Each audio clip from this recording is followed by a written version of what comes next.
Hello বন্ধুরা, educational science tutorial চ্যানেলে তোমাদের স্বাগতম।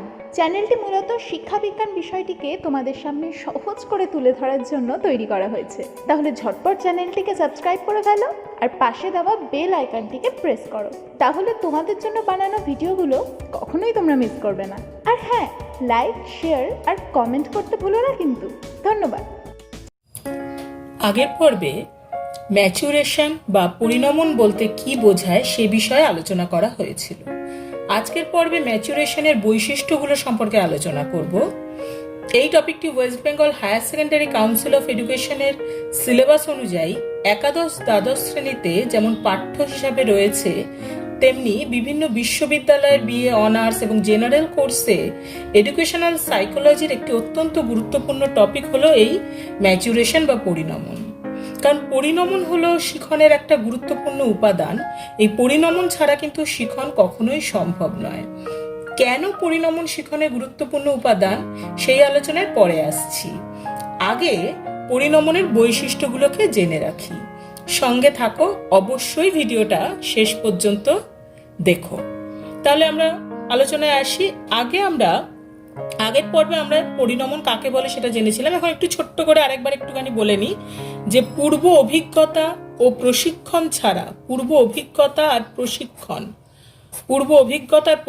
ছাড়া স্বাভাবিকভাবে আচরণ পরিবর্তনের প্রক্রিয়াকে বলা হয় পরিণমন। তাহলে এক্ষেত্রে কি হচ্ছে? পরিণমনের ক্ষেত্রে পূর্ব অভিজ্ঞতা আর প্রশিক্ষণের কোনো প্রয়োজন হচ্ছে না। যেটা প্রয়োজন হয় কিসের ক্ষেত্রে? শিখনের ক্ষেত্রে কিন্তু অবশ্যই পূর্ব অভিজ্ঞতা ও প্রশিক্ষণের প্রয়োজন হয়। তাহলে পূর্ব অভিজ্ঞতার প্রশিক্ষণ ছাড়া যখন আমাদের আচরণ পরিবর্তন হচ্ছে, তখন সেই প্রক্রিয়াটাকে বলা হয় পরিণমন। যেমন উদাহরণ হিসাবে আমরা শিশুর হামাগুড়ি দিতে শেখা, হাঁটতে শেখা, দৌড়াতে শেখা ইত্যাদিকে আমরা বলতে পারি।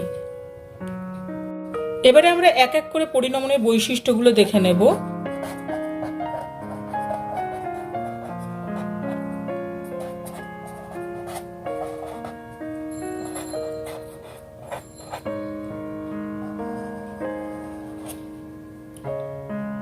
সবার প্রথমে সেটা হচ্ছে পরিণমন হচ্ছে বিকাশ প্রক্রিয়া। পরিণমনের ফলে কি হচ্ছে?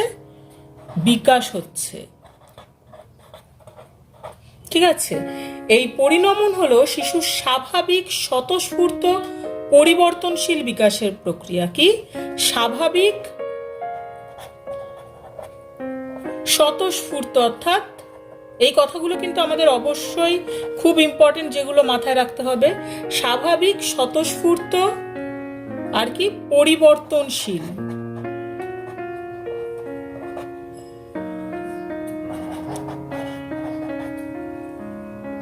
তাহলে কি?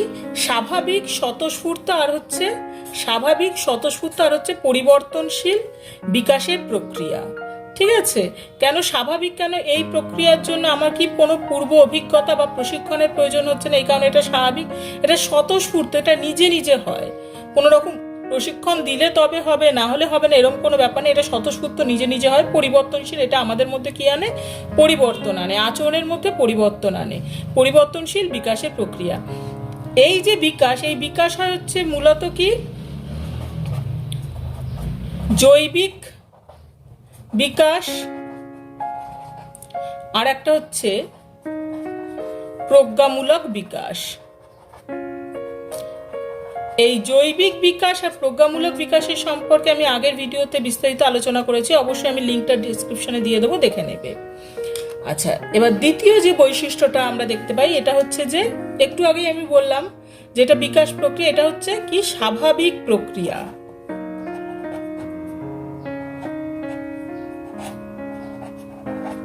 কেন স্বাভাবিক প্রক্রিয়া? কারণ পরিণমনের জন্য কোনো পূর্ব অভিজ্ঞতা বা প্রশিক্ষণের প্রয়োজন হয় না। স্বাভাবিক প্রক্রিয়া কেন? পূর্ব অভিজ্ঞতা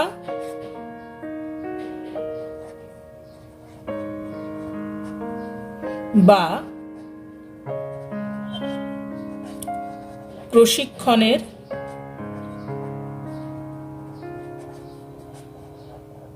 প্রয়োজন হয় না।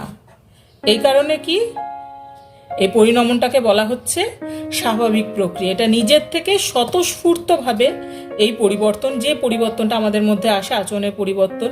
একটা শিশু প্রথমে সে শুয়ে থাকে, আস্তে আস্তে সে হাঁটতে শেখে, দৌড়াতে শেখে, সে চলাফেরা করতে শেখে, এরকম নানা রকম অভিজ্ঞতা। সে কোনো একটা আগে যেভাবে চিন্তা করতে, একটা 3 বছরের বাচ্চা যেভাবে চিন্তা করবে, একটা 30 বছরের মানুষ যেভাবে চিন্তা করবে, সব কিছুর মধ্যে পার্থক্য আছে। এগুলো হচ্ছে সবই পরিণমনের ফল। তা এটা আমাদের মধ্যে কি আনছে?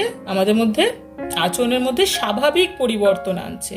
কোনো রকম প্রশিক্ষণ না দিলে যে এটা সম্ভব হবে না এরকম নয়। প্রশিক্ষণ ছাড়াই এটা কিন্তু স্বতঃস্ফূর্তভাবে আমাদের ভিতরে জৈবিক ক্ষেত্রে বিভিন্ন ধরনের পরিবর্তন হয় এবং এইগুলো পরিবর্তনগুলো হতে থাকে। তারপর 3 নম্বর হচ্ছে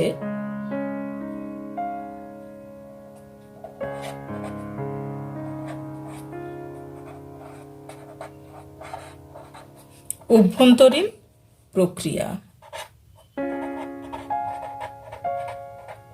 এই যে পরিণমন, এটা বাইরের থেকে জোর করে চাপিয়ে দেওয়া কোনো বিষয় নয়, যে চাপিয়ে দেওয়া হলো তারপরে তার মধ্যে পরিবর্তন হলো, এরকম নয়। এটা সম্পূর্ণ আমাদের ভিতরে অভ্যন্তরীণ যে বিষয়গুলোর মধ্যে পরিবর্তন আসছে। যেমন একটা বাচ্চা যখন সে হাঁটতে শিখছে বা সে দৌড়াতে শিখছে, এক সময় সে যখন হাঁটতে শেখে, প্রথম অবস্থায় সে কি হয়, সে বারবার করে পড়ে যায় এবং এক সময় সে তার সমস্ত শরীরের মধ্যে নিয়ন্ত্রণ পেতে শিখে যায় এবং একসময় সে দেখা যাচ্ছে যে সে দৌড়াচ্ছে। এই যে বিষয়টা, এটা হচ্ছে কেন? আমাদের পেশিগুলো বিকশিত হচ্ছে। ঠিক আছে, আমাদের পেশিগুলো বিকশিত হচ্ছে, অর্থাৎ পেশিগুলো ম্যাচিওর হচ্ছে, পরিণমন হচ্ছে, সেই কারণে এটা সম্ভব হচ্ছে। এই কারণে এই পরিণমনকে বলা হচ্ছে অভ্যন্তরীণ প্রক্রিয়া। তাহলে পরিণমনের ক্ষেত্রে কি বাহ্যিক কোনো চাপ ছাড়াই আচরণের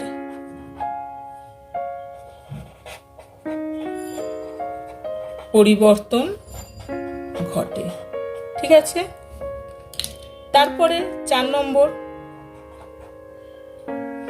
দৈহিক দক্ষতা ও ক্ষমতা অর্জন। দৈহিক দক্ষতা ও ক্ষমতা অর্জন, এটা একটা পরিণমনের গুরুত্বপূর্ণ বৈশিষ্ট্য। আমরা পরিণমনের ক্ষেত্রে আমি কি বললাম, বিকাশ 2 ধরনের, একটা হচ্ছে জৈবিক বিকাশ আর একটা হচ্ছে প্রজ্ঞামূলক বিকাশ বা কগনিটিভ যে ডেভেলপমেন্ট, এটা ফিজিওলজিক্যাল ডেভেলপমেন্ট। তাহলে এই যে পরিণমনের ক্ষেত্রে যে পরিবর্তন হয়, আমাদের কগনিটিভ ডেভেলপমেন্ট হলেও আমাদের কিন্তু পরিণমনের ক্ষেত্রে যে দৈহিক দক্ষতা বা ক্ষমতা আমরা অর্জন করি, সেটা কিন্তু একটা গুরুত্বপূর্ণ জায়গা রয়েছে। তাই এই পরিণমনের ফলে আমাদের কি হচ্ছে, এই যে দেহ, এই যে একটা বাচ্চা হাঁটতে পারতো না, হাঁটতে শিখছে, দৌড়াতে শিখছে, তাহলে এটা কি হচ্ছে, আমরা কিছু স্কিল পাচ্ছি। সেটা কি ডেভেলপমেন্ট করছে? আমাদের মোটর স্কিলকে ডেভেলপ করছে, আমাদের সঞ্চালনমূলক ক্ষেত্রে পরিবর্তন আনছে। এ কারণে পরিণমনজনিত ব্যক্তির আচরণে পরিবর্তন মূলত দেখা যাচ্ছে যে অধিকাংশ ক্ষেত্রে দেখা যাচ্ছে যে সেটা দেহ সঞ্চালনগত পরিবর্তন হচ্ছে। তাহলে সে কি পাচ্ছে? সে এই যে দৈহিক দক্ষতা বা ক্ষমতা হচ্ছে, সেটা কোথায়? দৈহিক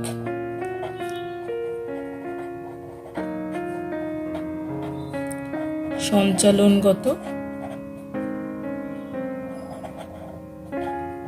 ক্ষেত্রে পরিবর্তনটা হচ্ছে মূলত দৈহিক সঞ্চালনগত ক্ষেত্রে। পরবর্তী বৈশিষ্ট্য হলো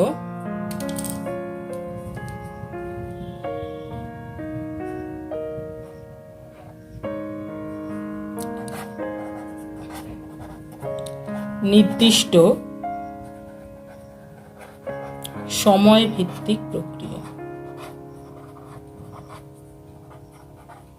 অর্থাৎ এই যে পরিণমন, এটা কিন্তু সারা জীবনব্যাপী প্রক্রিয়া নয়। পরিণমন একটা নির্দিষ্ট সময় পর্যন্ত এটা চলে। এটা একটা নির্দিষ্ট সময় শুরু হয় এবং একটা নির্দিষ্ট সময় গিয়ে কি হয়ে যায়, শেষ হয়ে যায়। যেমন শিশুর যখন হাঁটার সময় হয় অথবা সে পরিণমনের নির্দিষ্ট স্তরে পৌঁছয় তখনই কিন্তু সে হাঁটতে শেখে, তার আগে নয়।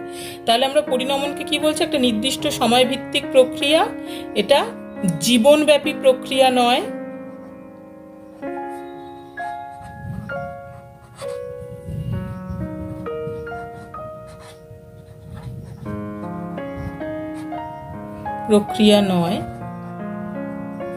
নির্দিষ্ট সময়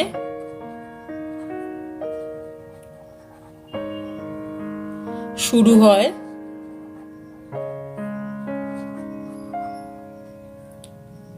এবং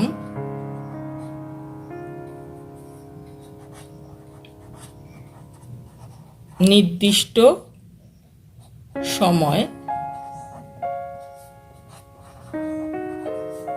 শেষ হয়ে যায়। ঠিক আছে, তারপর নেক্সট যে বৈশিষ্ট্যটা পরিণমনের, সেটা হচ্ছে যে সর্বজনীন প্রক্রিয়া। পরিণমন হচ্ছে সর্বজনীন প্রক্রিয়া, অর্থাৎ সবার মধ্যে দেখা যায়। পরিণমন যে প্রক্রিয়াটা, এটা কিন্তু সবার মধ্যেই দেখা যায়। কেমন? এর যে পরিণমনের উৎস, এটা জন্মসূত্রে পাওয়া কোনো সম্ভাবনা। সমজাতীয় সমস্ত প্রাণীর ক্ষেত্রেই এই পরিণমন ঘটে, এই কারণে একে বলা হচ্ছে সর্বজনীন প্রক্রিয়া। তাহলে কি? সমজাতীয় সমস্ত প্রাণীর ক্ষেত্রেই পরিণমন লক্ষ্য করা যায়। ঠিক আছে, আচ্ছা, পরের বৈশিষ্ট্য হচ্ছে পরিণমন সক্রিয় প্রক্রিয়া নয়। শিখনে আমরা দেখেছিলাম শিখন ছিল হচ্ছে যে সক্রিয় প্রক্রিয়া। শিক্ষার্থী সচেতনতা বা তার যে সক্রিয়তা, সেটা ছাড়া কিন্তু শিখন কখনোই সম্ভব ছিল না। পরিণমন শিখনের একটা গুরুত্বপূর্ণ উপাদান। পরিণমন প্রক্রিয়া কিন্তু সক্রিয় প্রক্রিয়া নয়, কারণ পরিণমনের ফলে ব্যক্তির মধ্যে যে পরিবর্তন হয় সে সম্পর্কে ব্যক্তি নিজে সচেতন বা সক্রিয় থাকে না। এটা কি হয়? নিজে নিজেই হতে থাকে। ব্যক্তির সক্রিয়তা বা নিষ্ক্রিয়তা এখানে কোনো প্রভাব বিস্তার করে না। অর্থাৎ পরিণমন প্রক্রিয়ার ক্ষেত্রে কি ব্যক্তির সক্রিয়তা বা নিষ্ক্রিয়তা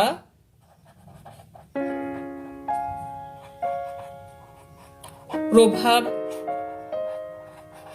বিস্তার করে। পরবর্তী বৈশিষ্ট্য হচ্ছে পরিণমন শিখনের আবশ্যিক শর্ত। আমি প্রথমেই বলেছিলাম যে পরিণমন ছাড়া, পরিণমন যদি না ঘটে তাহলে কিন্তু শিখন কখনোই সম্ভব নয়। পরিণমন হবে নির্দিষ্ট যে বয়স স্তরে নির্দিষ্ট যে ম্যাচুরেশনটা দরকার বিভিন্ন ক্ষেত্রে, সেটা হবে, তবেই শিখন সম্ভব। যেমন একজন শিশু তখনই কথা বলতে শিখবে যখন সে পরিণমনের নির্দিষ্ট বয়স স্তরে পৌঁছাবে।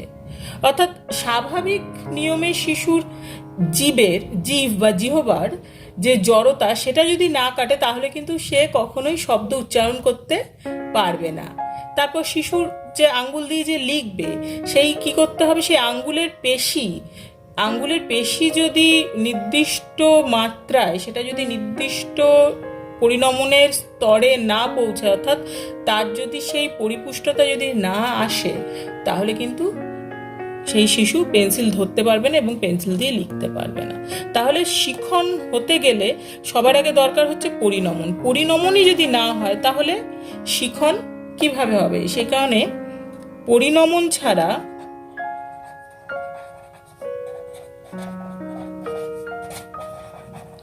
শিখন কখনোই সম্ভব নয়। ঠিক আছে, তাহলে এই হচ্ছে পরিণমনের বৈশিষ্ট্য।